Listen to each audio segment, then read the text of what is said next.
Hey guys, I'm going to go over Facebook lead forms for motivated sellers today. So if you have a campaign set up and you go into the ad level here, all you got to do is scroll down and there'll be a create form button here. I've already created a form, and so I'm just going to edit that.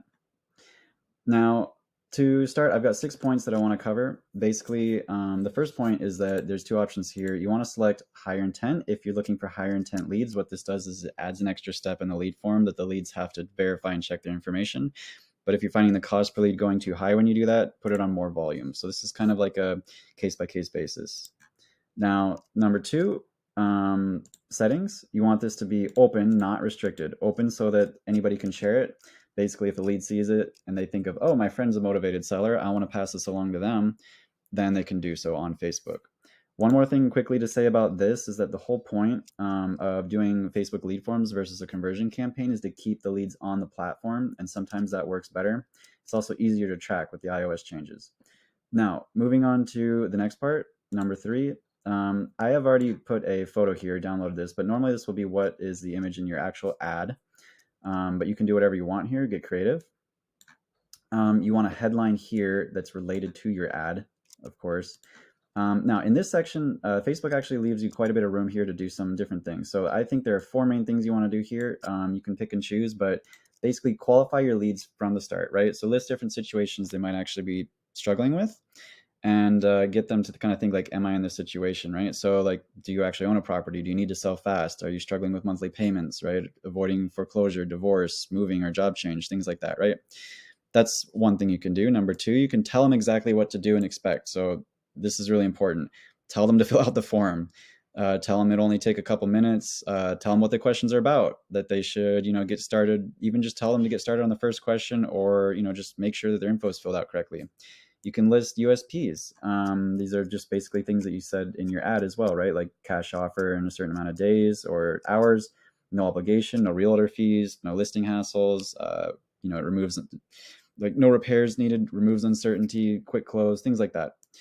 Lastly, you could tell them here maybe that some people might be worried about their information and privacy. So tell them that their info is safe, it's going directly to you, and it's totally private and it won't be shared to the Facebook newsfeed, something like that. That's usually what I see put in this section. Number four would be questions. So here, this is really important. You want to use this customs questions section to qualify your leads. So actually use the multiple choice, use the yes, no, use the short answer, and ask them questions like, what's the type of home? Do you own it? What's the condition of the property? When do you need to sell it? Do you actually need to sell a property? How much do you want for it? Those are some good questions to ask here. And then in the also in this section, in the custom questions, sometimes it's good to emphasize the word sell because you might get a lot of buyers coming through in certain cities.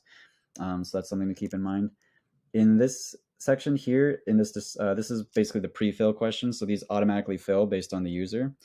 So make sure you put something here and tell them to double check their information and make sure it's correct. But here's basically, you're going to ask for name, email, phone number. Unfortunately, as of last year, you can no longer ask for the address on Facebook lead forms for the housing category, which is what the category we're using here. So just be aware of that. Then you're going to have privacy. This basically just put your website here, and it should be a link to your privacy policy. I just say privacy policy there. That's totally fine. The review screen is that what we talked about at the beginning. That's that kind of next extra step that the higher intent button will create there.